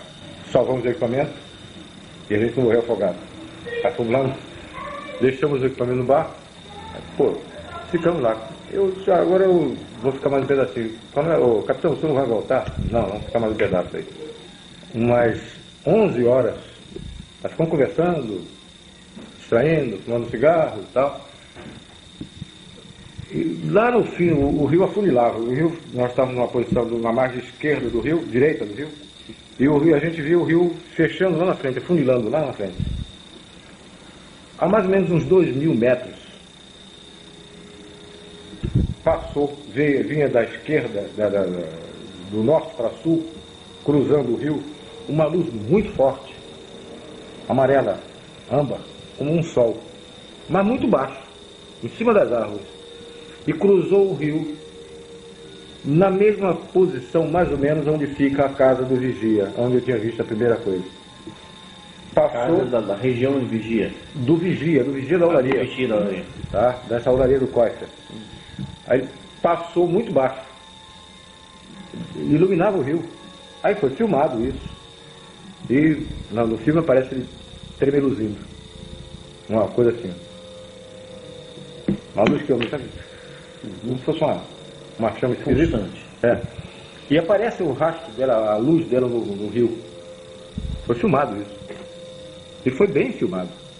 Quando você tinha um documento desse gênero, uma filmagem espetacular como essa, isso não ia para Brasília? Ainda não. Ainda era retido lá no comando aéreo? Ficou depois é que a Brasília solicitou isso.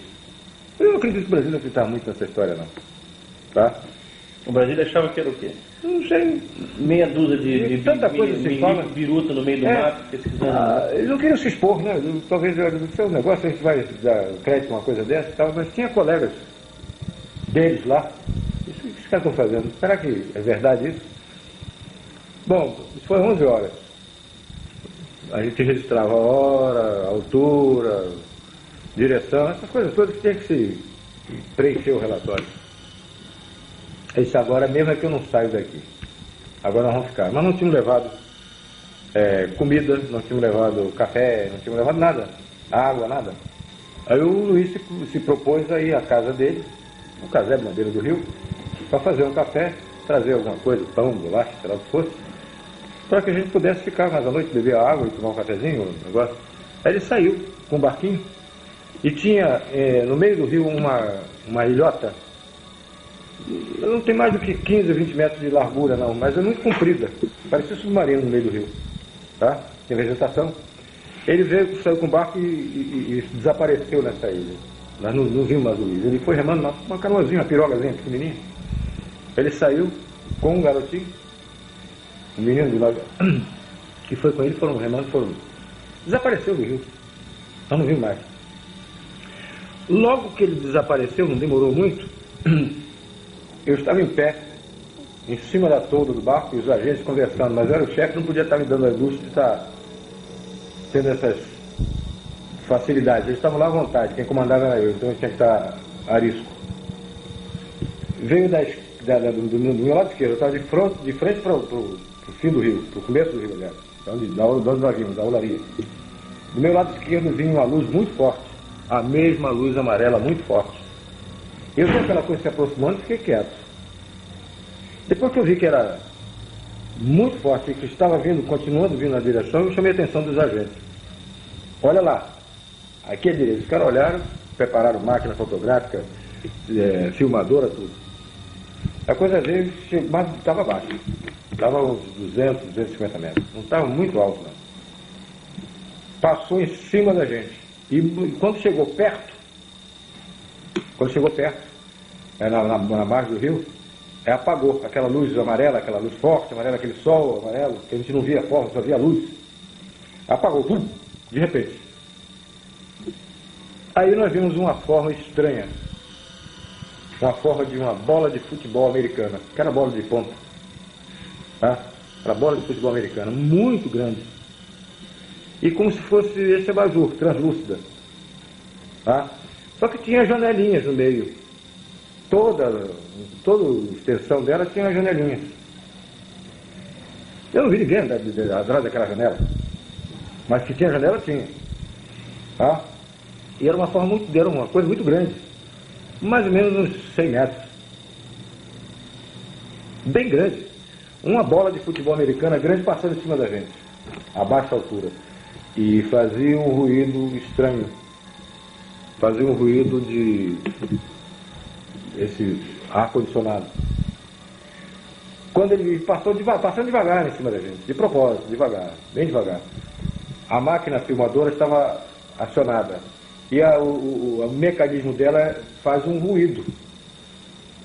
Eu pedi que o agente que estava mexendo, estava filmando, que ele parasse de filmar. Porque eu queria tirar dúvida.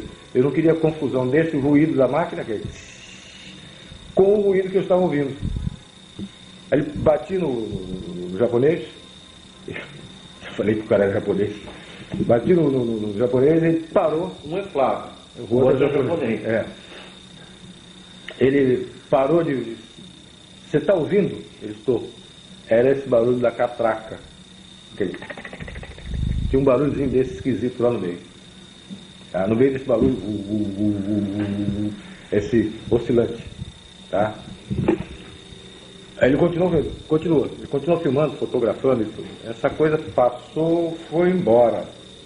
Entrou no rumo do continente, do lado de Belém, foi embora. Não desapareceu, foi embora. Tá? Aí, bom, agora piorou, agora mesmo só sai daqui quando eu vi mais coisas, porque agora está pintando que pode acontecer mais alguma coisa na frente. Era mais ou menos, isso foi 11 horas, 11h30 por aí. Tá? No relatório está a hora certa, eu já faz tantos anos, mas era em torno de entre 11 horas e meia-noite.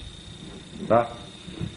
Nós começamos a conversar, a comentar, pô, mas que tal esquisito, você viu janelinha? Aí veio a história de detalhamento, pô, mas que tal, parece uma bola de futebol americano, parece, pô, não sei o que, tudo bom.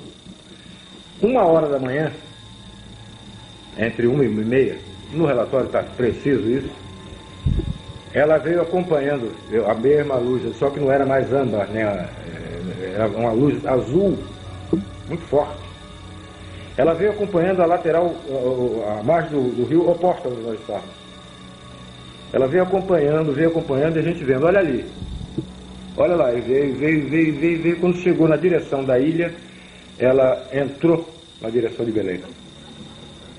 Mas estava muito baixo, na altura das árvores, passando a copa das árvores. Mas uma luz muito grande, um troço enorme. Essa foi a situação mais complicada, o caso mais extraordinário que o senhor viu dentro do projeto da Operação Prato? Foi. Ela aproximou, ela entrou para o Belém, depois ela voltou na nossa direção. A gente estava vendo que tinha uma luz lá embaixo, através das árvores, a gente via que aquela luz tinha penetrado pela mata dentro. Mas ela voltava na nossa direção. Ela veio e ficou postada na nossa frente, na outra margem do rio. Sabendo que vocês queriam. Parou na nossa frente, e depois eu fui por curiosidade, depois aí por questão de exatidão do relatório, eu fui medir essa distância. 60 metros. Tá? Ele parou e ficou parado na nossa frente. Aquele monstro, um sol azul. Era um brilho muito forte, mas que você podia encarar, você podia ficar fitando. Ela não te machucava a vista. Janelas? Não via nada, só via aquela luz muito forte. Tá? Muito forte, um azul estranho, mas muito alto, muito grande, um sol enorme na nossa frente.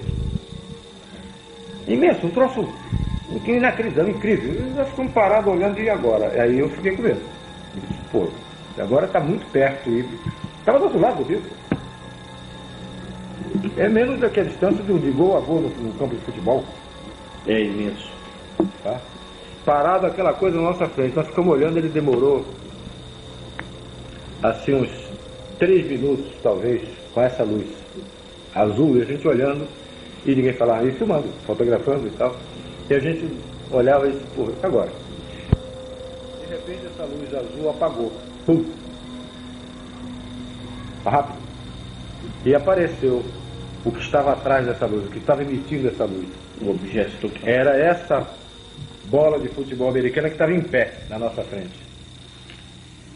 Uma bola de futebol de 100 metros de altura. Tá parada na nossa frente. Não vi janela nenhuma. Era um objeto diferente, então. Devia ser o mesmo, mas devia estar com o interior apagado, alguma coisa assim. Não dá para, eu não te digo que vi janela, tá? Vi aquela bola de futebol, aquela coisa na nossa frente. ficou mais algum tempo e de repente ela ficou com medo de agora. Todo mundo ficou com medo de agora. Se esse cara vem e carrega a gente, como é que fica? Ninguém sabia o que ia daí para frente, o que ia acontecer. Coronel, o senhor está falando que esse tipo de ocorrência que o senhor está me descrevendo, que acontece na Amazônia, não é uma coisa comum em muitos lugares do mundo. Não. Não é. Isso é uma coisa extraordinária. Dentro da ufologia, são depoimentos, primeiro, absolutamente qualificados, que foram feitos por várias testemunhas, o objeto é visto por várias testemunhas, todas elas qualificadas, e dentro de uma função militar que é justamente ligada a isso. Agora, o que na sua opinião é o objetivo dessas naves? Na sua opinião, essas naves insistiam tanto em aparecer no Nordeste, na Amazônia? Enfim, o que passava pela sua cabeça? O que era isso? Vou te responder uma conclusão minha, pessoal. Essa conclusão eu expus a alguns amigos sérios, que ufologia eu trato com muita seriedade. Passei a me interessar muito mais depois que a aeronáutica parou, eu continuei interessado no assunto. E para mim é um assunto muito sério. Eu descarto muita coisa de avistamento que eu não vi, não tenho certeza. Então passei a estudar com muito mais seriedade isso. E fui procurar entender, eu já tinha visto. Agora eu queria entender. Eu queria tirar conclusões daquilo. Tá? Conclusões que eu não podia colocar no relatório. Porque eram conclusões minhas de estudar, de procurar entender, que não cabia no relatório. Tá? Eu fui oficial, como eu te disse, eu fui oficial de operações de selva. Tá? Por isso que vem a minha conclusão. Eu fui oficial de operações de selva. E tive muito contato com tribos de índios. E a gente tinha muito cuidado, tinha muita preocupação de não transmitir para os índios alguma doença que tivesse contida em nós, controlada por anticorpos nossos, que eles não tinham, e você pudesse passar para ele uma gripe, um sarampo, uma difteria, alguma coisa dessa natureza, uma tuberculose, porque nós temos esse... É uma tragédia isso. Nós temos isso dentro do nosso corpo, mas controlado. Nós temos... essas coisas existem no nosso organismo, mas o nosso organismo tem defesa, e eles não tinham. E eu tinha muita preocupação de que, involuntariamente, mas mesmo cumprindo a missão, eu tivesse transmitido isso para os índios. Felizmente nunca houve um caso desse, eu não me lembro de ter involuntariamente danificado algum índio dessa forma. Essa era uma preocupação minha, E eu fui concluir uma outra coisa com respeito a o porquê que eles estão fazendo isso. Se eu fosse eles, eu me coloquei no lugar deles. E eu precisasse de um aparecimento aberto, franco, direto. O que eu teria que fazer? Eu teria que me proteger. Eu como eles, teria que me proteger. Me proteger como? Sabendo o que você, Jevaé, você, Petit, você porta dentro do seu organismo que possam danificar o meu. Entende? Eu só podia fazer essa defesa minha se eu tivesse uma amostra do seu sangue, uma amostra do seu tecido. E não foi difícil eu imaginar que eles estivessem fazendo nessas coisas que viraram até como chacota, viraram chupa-chupa, que eles estivessem fazendo coleta de material. Que eles estivessem coletando sangue para ver o que estava contido naquele sangue que pudesse danificá-los num contato necessário futuro. Certo? Então, e não só o sangue, como também material, células. Eu não sei o que essa luz com alta energia, o que ela podia fazer, se ela podia transportar esse material também. Partículas do corpo, pedaços do corpo, tá? Que pudesse ser mais tarde analisado por eles. Ou talvez até hoje está em moda esse negócio de clonagem. Uma partícula que tivesse DNA que eles pudessem fazer uma repetição. Isso já é recente. Na época eu não pensei nada disso. Tá? Mas pensei que eles estivessem coletando material para se defender, num contato que tivesse necessidade de fazer um contato próximo e que pudesse ser danificado por alguma doença. A população da região ribeirinha imaginava como uma agressão. sim, a intervenção claro. deles, né? Claro, eles se imaginavam como se você estivesse sendo atacado por algum ser maldoso, assim, tipo um vampiro, um morcego, uma coisa dessa, Eles que tivesse pensavam em para coisas do danificar. mundo? Não, pensavam que eram chupa-chupa, que eram coisas que vinham de fora, de outro planeta, e já estão vendo, eles viram formas, viram luz, eles viram formas antes de mim. Eles viram as naves antes de mim, eu passei muito tempo para ver. A população ribeirinha dessas regiões chegou a se armar para se defender desse tipo de fenômeno? Eles usavam foguete, andavam armados, eles andavam com arma, essas espingardas de cartucho, espingarda de caça, eles usavam sim, atiravam até. Vocês documentaram isso através da Operação Prato? Foi relatado isso, eles andavam armados, alguns até atiravam, e outros diziam, não faça isso, porque o próprio padre dizia, não há finalidade nisso aí. Você nunca vai fazer nada. Então, esse que tentou, apontou uma arma, ficou uma semana, 15 dias, dormente, imobilizado na rede. Coronel, essa experiência que o senhor acabou de descrever, teve alguma influência, alguma alteração na sua vida, na sua forma de pensar o mundo? Isso já foi no finalzinho da Operação Prato? Da aeronáutica foi. Até onde a aeronáutica mandou interromper, logo depois, não demorou muito, logo depois ela foi interrompida. Esse relato foi passado ao meu comandante e foi dito como foi a coisa. Depois o filme foi revelado e foi visto no auditório, sim, no auditório do QG.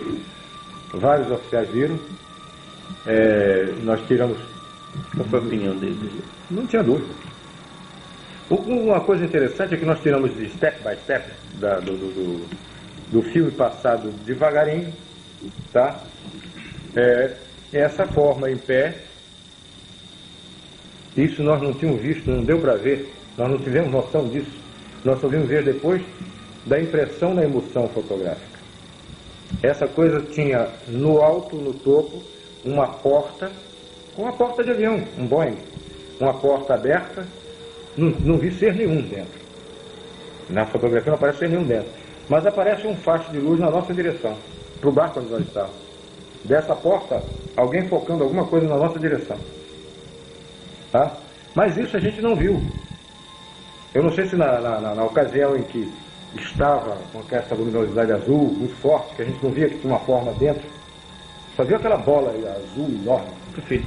Agora, com uma declaração desse nível, uma coisa extraordinária como essa, já nos 3 ou 4 meses de trabalho na Operação Prato, por que o Comar, por que a Aeronáutica foi então desativar o projeto?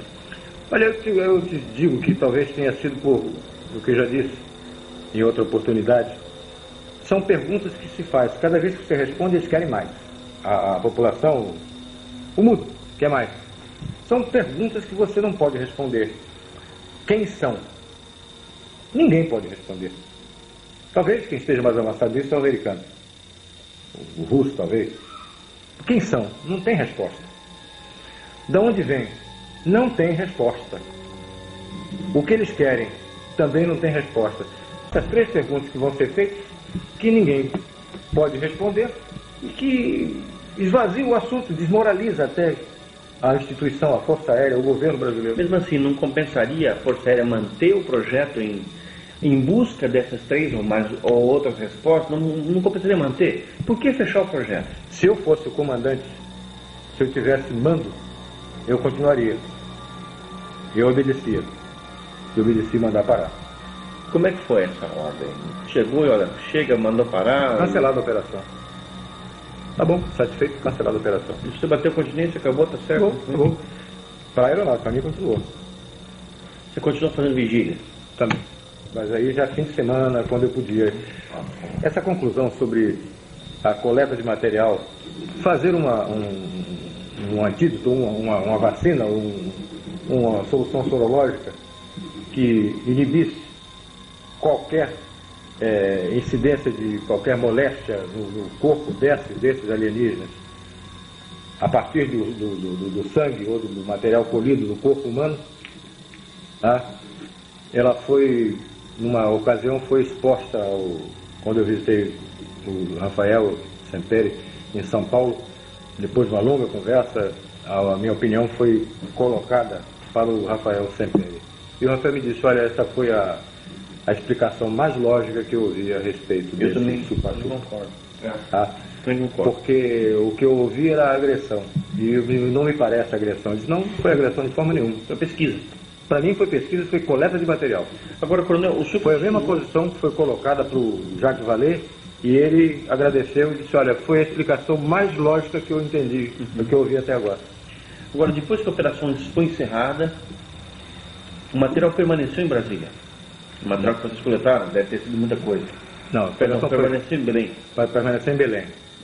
Várias vezes eu tentei escrever um relatório final. Porque o relatório era parcelado, caso a caso, tá? Uhum.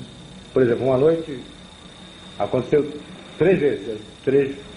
Então tinha que ser feito um relatório englobando final. isso e um relatório final. Eu várias vezes tentei escrever e o que eu escrevia eu achava que em Brasília iam me chamar de louco. O que eu ia escrever é o que eu vi. Quem ia ler não estava lá, não viu, ia me chamar de louco. Essa bola, esse troço todo, essas coisas todas, eu achei que eles iam me chamar de louco. Agora, mesmo depois do encerramento da Operação Prato, você continuou pesquisando, investigando, fazendo suas vigílias, como é que foi isso? Aí teve alguma outra experiência interessante? Teve.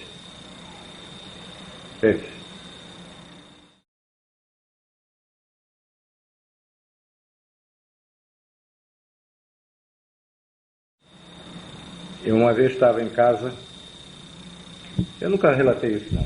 Estou abrindo para você em altíssima confiança pela tua seriedade. Podemos publicar? Pode. Vou repetir. Nunca falei isso para ninguém que autorizasse publicar. Tá? Estou te falando agora. Já estou com 60, daqui a pouco estou com 70, se chegar lá, se não desaparecer antes. Tá?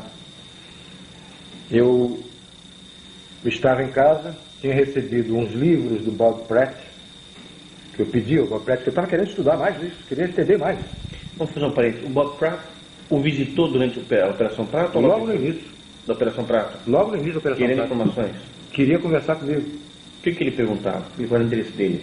Ele queria saber sobre o que tinha ocorrido, porque eles tinham estado na Ilha dos Caranguejos. E eu nem sabia da existência da Ilha dos Caranguejos, do que tinha ocorrido lá. Depois eu mandei verificar o que foi. E que outros ufólogos procuraram para saber a respeito disso, nacionais e internacionais? Mark Berezovsky, General Shoa, vários. Eu me lembro bem de Mark Berezovsky, nem sei, nunca mais mantive contato com ele. Ele é colaborador da revista também. Ele escreveu, ele telefonou para mim, tá?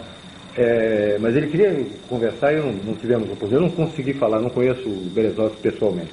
Daniel Rebisso? Daniel Rebisso mais tarde, bem mais tarde. Reginaldo Ataíde? Reginaldo Ataíde esteve em Belém, conversou comigo. Uhum. Tá?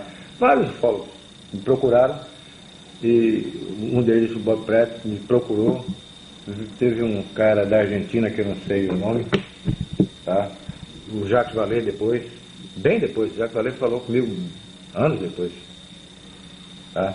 Me deu até um livro presente. E o senhor tinha condição de falar alguma coisa, declarar alguma coisa a esses ufólogos nessa época? O senhor era autorizado? Eu conversava com eles sobre o assunto. Eles viram até algumas fotografias, tá? Conversamos com a palavra oficial da Força Aérea Brasileira, tá? E eu não estou autorizado por ninguém para estar dando opinião de coisa nenhuma. Eu não podia falar. E esses ufólogos mantiveram essas palavras? Mantiveram. E continuaram trocando correspondência com o senhor? Continuávamos trocando correspondência. Eu era frequentemente consultado, alguns casos. Logrônio, você sabe do caso de Logrônio? Não? Não. Da Rafael, um caso de um padre, uma sonda que entrou, que parou o rádio. Eles mandavam casos para que eu desse opinião a respeito. Ufólogos internacionais? Também, da Espanha. Nacionais e internacionais, e mandavam casos para o senhor analisar? Através do Rafael Sepedurá, do Marco, daquele nosso amigo Osni Schwartz, tá? Eles mandavam, olha, eu trouxe uns casos aqui para você dar uma opinião, você ler isso e dar a sua opinião a respeito. Vários, inclusive nos Estados Unidos. Então eu estava em casa, tinha recebido de presente do Bob Pratt uma porção de livros, eu lia. Esses livros procuravam me aprofundar mais em ufologia, em humanoides, aparecimentos, abduções e outras coisas. Eu fui me munindo de mais conhecimento sobre ufologia. Eu estava interessado, já não tinha mais na Força Aérea. Era assunto meu. E um dia eu tinha colocado numa estante, morava na Vila Militar, bem distante da rodovia. Esse detalhe é importante porque não tinha trepidação de carro. Era uma Vila Militar, passasse era um automóvel, um carro de passeio. Tá? E os livros estavam colocados, empilhados, um em cima do outro, na minha estante. Eu estava deitado e não estava lendo ufologia. Nesse dia eu estava lendo um outro livro, de Rosa Cruz ou maçonaria, eu não me lembro, mas um livro que não tinha nada a ver com ufologia.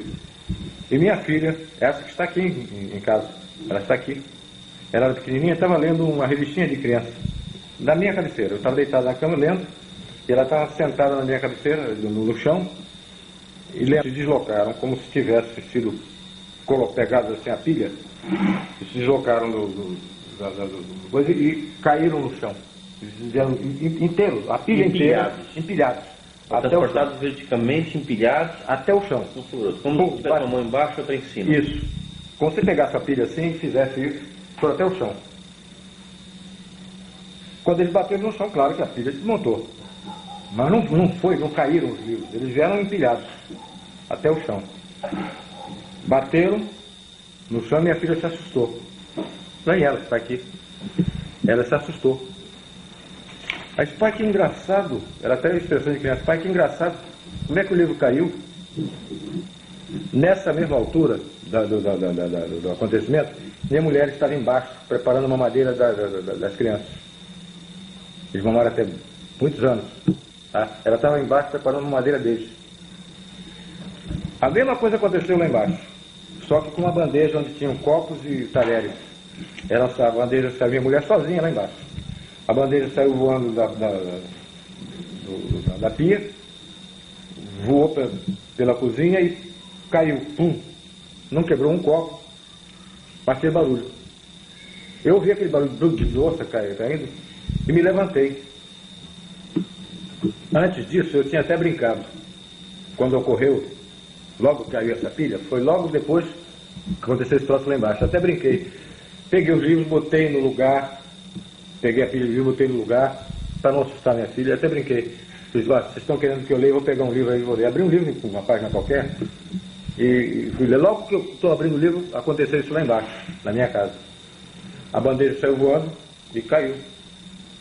Pelo barulho eu pensei que tivesse machucado alguém, que a minha tivesse cortado, porque tinha barulho de louça batendo. Eu tinha uma escada, era do caso 2 andares, eu ia descendo quando ela vinha subindo com os olhos arregalados. Aí eu não fico mais lá embaixo, não. Eu disse, o que era? Não sei, saiu a bandeja voando e caiu. A bandeja não tinha por que sair da pia. Perfeito. É onde você coloca prato todo dia, em copos e não sei o que, toda hora. Ela saiu voando e foi parar no meio da pia, da cozinha. Esse, não entendi. Juntei a bandeja e botei no lugar. Aí levei um copo d'água com a minha mulher e tal, tudo bem. Logo em seguida, uns 2 ou 3 dias depois, ela já estava dormindo, eu estava deitado. E estava fazendo uma espécie de desligamento. Fazendo uma mentalização. Estava fora, estava bem desligadão. E era em torno de meia-noite, mais ou menos. Eu estava deitado, minha mulher do meu lado, na cama, e eu estava deitado de lado. Estava deitado assim de lado. De repente, no meu quarto, um clarão muito forte, e um estalido, como se você tivesse ocorrido alguma coisa assim naquela caixa que tem os disjuntores, tá? Como se tivesse tido algum problema ali, aquele estalido muito grande, muito forte. E ao mesmo momento em que iluminou o quarto todo. Eu me assustei, já vi o troço esquisito. E imediatamente após isso, tinham cera atrás de mim, me abraçando, até numa situação meio esquisita. O cara me abraçando por trás, eu não gostei muito da história, não. Tá? E tinha um outro na minha cabeceira. Tinha 1,5 m mais ou menos, tipo, vestido com uma roupa parecida com essa roupa de astronauta, essa roupa de mergulho. Volante, neoprene. Então era meio fofo. Não era colado assim, não. Era um troço que, por exemplo, uma pessoa amada parece gorda dentro daquela roupa. Tá? O rosto não vi, mas era cinza chumbo. Tá? Tinha uma máscara como se fosse de mergulho, mas o rosto não dá para te detalhar. Não vi olho, forma de olho, não vi. E eu estava muito assustado. E aquele bicho atrás me abraçando.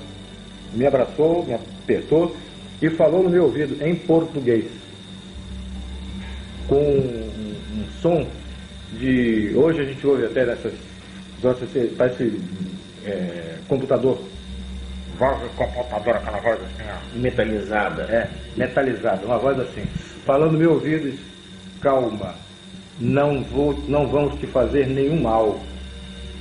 E sua mulher nessa história? Continua dormindo. Ela nem sabia de nada. Ele, calma, não vamos te fazer mal nenhum. O cara me abraçou, eu olhei que esse baixinho estava aqui na minha cabeceira. Eu estava ao contrário dela. Logo em seguida, o outro estalido e o clarão desapareceram. Eu fiquei muito assustado. Houve alguma situação de perda de tempo? Não me lembro. Não me lembro porque eu fiquei depois raciocinando, pô, será que eu sonhei? Será que eu... que foi um troço esquisito? Mas 2 vezes eu estava, quando eu estou acordado do primeiro estalido, pulo o segundo estalido, e essa troço todo, eu digo, porra, eu não entendi. Eu não me lembro se eu desci para beber água, eu acho que eu desci, fui beber água, um troço desse qualquer, foi tomar risco, sei lá que porra. Esse tipo de coisa incomodou nos dias seguintes? Não, no dia seguinte. Voltou a acontecer? No dia seguinte, não. No dia seguinte, eu fui pro quartel. Minha mulher sempre fechava o portão da casa, por causa dos cachorros e por causa das crianças. Eu saía com o carro de ré, quando eu saía, ela fechava o portão. Então ela me acompanhava até o carro, eu entrava no carro, me despedia dela, saía com o carro de ré, ela fechava o portão e eu ia embora pro quartel. Eu tinha, nessa época, tem um fato relativo a esse carro de novo, eu tinha um Alfa Romeo azul marinho. Eu fui meter a chave no carro, o carro estava na garagem, meti a chave no carro da porta do motorista. Quando eu cheguei perto da porta, a porta do outro lado abriu. E minha mulher estava vendo, ela ficou assustada. A porta do outro lado abriu, sozinha. Eu não tinha tocado no carro. Eu estava com a chave, fui chegando perto. Quando eu fui para abrir o carro, a porta do outro lado abriu. Pá! Abriu. E minha mulher ficou olhando, já tinha acontecido esse negócio de noite. Do livro cair, da bandeja sair voando pela cozinha. De manhã a porta do carro abre sozinha. Aí ela ficou assustada. Eu até brinquei. Olhei, companheiro, você não vai andar muito não, a viagem é curta. Daqui pro Quejeiro, minha casa Quejeiro é pertinho. Companheiro, a viagem é curta. Conversando com alguém imaginário. Aí sentei no carro. Aí estiquei a mão para fechar a porta. Quando eu estiquei, a porta fechou sozinha. A minha mulher ficou mais assustada ainda. Que coisa é essa? Pum, fechou. Eu saí, fui pro QG. Nós está hasteando a bandeira, estou batendo continência e o meu braço esquerdo coçava muito. Eu doido para parar a bandeira chegar lá no topo e parar o hino, para eu poder coçar meu braço. Eu não podia tirar a mão da bala. Daí o braço coçando, mas com a mão que eu... Quando parou, eu cocei, eu olhei e estava vermelho, esse lugar aqui. Eu te mostrei isso, não? Não. Estava vermelho nesse lugar. Eu vi, pô, esquisito. Tinha um ponto vermelho e todo em torno assim, cor de rosa. E nesse ponto, esse ponto desde essa época direito. De 77 a 8 pontos no mesmo lugar. Tá? Aqui, ó. Aí, pô, passou, eu vivia com esse troço coçando. Eu estava trabalhando, estava fazendo minhas obrigações lá na minha mesa e tal, por isso que eu coçava esse troço. Aí um dia, por mera curiosidade, eu apertei nesse ponto. Aqui. Presta atenção aqui. Quando eu apertei, parece o troço aqui na frente, ó. Olha aqui, ó. Isso aqui, ó. E se eu apertar assim, você vai ver que ele aparece aqui no meio, ó. Passa a mão. Tá vendo? Uhum. Como se tivesse uma coisinha de plástico, um pedacinho de plástico aqui, ó. Igual aqui, ó. Que interessante mesmo, hein? O senhor já fez algum raio-x, algum tipo de... Já não sai nada. Olha aqui, ó. Olha o ponto aqui. Pega nesse ponto aqui. É. Aqui não, na ponta ali. É, eu tô sentindo uma coisa... Parece uma agulha que ficou lá dentro. Uma bemolha, um plástico. Um plástico. Uma agulha de plástico que entrou e ficou. É. E não parece ser veia. Não, não é. O senhor aparece a ponta ali, ó. Vou apertar uma vez aqui, ver se aparece isso. Muito estranho. Tá? Vamos fazer uma cirurgia para isso aí. Eu não. Já me aconselharam, não. Escuta só. Eu conversei depois com a equipe, ó. Isso aqui. Os caras ficaram olhando. Aí o cara falou, eu tenho a mesma coisa na perna esquerda. Eu acho que era esquerda. Uma das coxas. Ele tinha isso numa coxa. O Flávio, esse sub que morreu de derrame. Tá? Ele tinha uma coisa dessa na perna esquerda. Mesmo tipo de coisa? Mesma coisa. E os demais? Não, só nós dois. Só eu e ele. E ele já morreu, hein? Pois é. Mas ele morreu primeiro que eu, mas ele na frente. Depois eu conversei com um amigo meu, médico. Mostrei, ele disse, esquisito. Vamos ao hospital, vamos ver isso aí. Fizeram a regulagem do raio-x para pegar a pele e tal. Não sai nada. Uma vez que eu fui a São Paulo, conversei com o Rafael Semperi lá. O Rafael tinha metade do apartamento dele, é ufologia. Tinha arquivos, tinha máquina. Hoje está pior, eu imagino. É, tá, deve imaginar. Ele chegou e então pegou uma bússolazinha, pequenininha que ele tinha. Ele chegou, vou dar uma olhada aqui. Quando ele colocou a bússola em cima, ela vacilou. Por isso que eu sugiro, pode ser uma evidência física sem precedência na coisa. Tá? Ele chegou, colocou, ele fuma cachimbo, né? E ouve muito mal, ele ficou assim, então ele... Deixa eu ver isso aí. Eu quando mostrei, olha aqui, ó, aparecendo. Uhum. Aí ele chegou, pegou uma bússolazinha pequenininha, parecia uma latinha de pomada. Uhum. Ele botou aqui em cima, a bicha tum, variou. Ele disse, Holanda, isso aí é um troço que eu nunca tinha visto. Conversei com o médico, mandou eu fazer a pesquisa radiológica, isso aí não aparece nada. Aí eu conversei, falei até com o Rafael, eu vou mandar abrir a pele aqui e ver o que é. Rafael, se eu fosse você, não faria não. Deixa como está. Está te prejudicando? Não. Te incomoda? Não. Hoje não incomoda mais. Eu já sugeri diferente, tirasse isso aí. Eu não, deixa mudar. O senhor entende que o governo brasileiro continua fazendo pesquisas ufológicas, seja na Amazônia, seja em algum outro lugar, a respeito desse fenômeno? Pesquisa como determinação, como programa, não. Não acredito. Não tenho nenhuma informação a respeito. Primeiro porque eu estou fora. Estou na reserva. Tenho muito pouco contato, a não ser financeiro, com o Ministério Aeronáutico. Tá? Tenho amigos lá, mas eu nunca ouvi falar disso. Que tivesse um programa, numa eventualidade, ocorrer um fato, o Ministério vai investigar. Como investigou o caso dos F-5, aqueles que saíram atrás. Tá? Mas como programa, eu não acredito. Não tenho conhecimento. Mas o senhor acha que deveria, então, haver um programa desse tipo mantido pelo governo brasileiro de pesquisa? A minha opinião pessoal, eu acho que sim. Se eu fosse comandante, se eu fosse mando na Força Aérea Brasileira, eu faria sim. Eu já tenho minhas razões pessoais. Mas mesmo que eu não as tivesse, se eu fosse comandante, eu mandaria sim. O que o senhor imagina que foi feito da Operação Prato, dos documentos? Acho que estão arquivados, sem dar muito valor a isso. Não tive conhecimento de nenhuma repercussão disso no Ministério 500 fotografias, dezenas de filmes. Não foram 500 fotografias para eles. Foram as fotografias contidas no relatório. Alguns negativos. A maioria ficou com nós. Em Belém. É. Existe alguém lá, que o senhor sabe, que esteja tomando conta desse material? Ele está guardado no segundo comando e você não vai obter nada a respeito disso. Ninguém abre isso. Tem alguém tomando conta, alguém cuidando, mantendo isso aqui? A minha seção, com a qual eu pertenci, e fica guardado, mas se você não terá sucesso nenhum. Ninguém abre, nem Brasília, nem Belém. Os meus filmes, os 4 filmes que foram feitos, filmes de filmadora, te falei que foram mais de 500 fotografias. Mas os filmes foram feitos 4. Um era do Ministério Aeronáutico. 3 eram meus. Os 4 foram para o Ministério da Aeronáutica, eu nunca tive meu de volta. Os outros foram comprados com meu dinheiro, foram feitos por mim, e a Aeronáutica nunca me devolveu. O senhor nunca pensou em guardar um souvenir desse material? Não, veja bem, eu lhe falei, a Força Aérea foi e é a minha vida. Eu adoro a Força Aérea Brasileira, muito mais quando estava lá dentro.